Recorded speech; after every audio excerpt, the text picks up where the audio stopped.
ભાવનગર શિહોર નગરપાલિકામાં કામ નહીં કરવાની છાપ ધરાવતા અધિકારીઓ સામે હવે જનતા જાગૃત બની છે। સમગ્ર દેશમાં સત્તા અભિયાન ચાલી રહ્યું છે, પરંતુ શિહોર નગરપાલિકા સત્તા અભિયાન તો શું, વિસ્તારમાં પણ સત્તા જાળવી શકાતું નથી। ત્યારે શિહોર નગરપાલિકાને સફાઈની યાદ અપાવવા માટે જનતા જાગૃત બની છે। જાગૃત નાગરિક દ્વારા ચીફ ઓફિસરના ટેબલ ઉપર કચરો ઢગલો કર્યો હતો।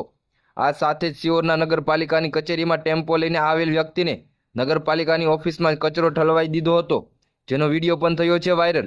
આમ તો શિહોર નગરપાલિકાનું શાસન અંધેરી નગરીના ગંડુ રાજા જેવું ચાલી રહ્યું છે। અહીં છેલ્લા 1 મહિનાથી ચીફ ઓફિસર રજા ઉપર છે।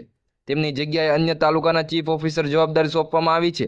તે અધિકારી શિહોર નગરપાલિકા કચેરીમાં પગ મૂકતા પણ નથી। Bureau report, Sihor.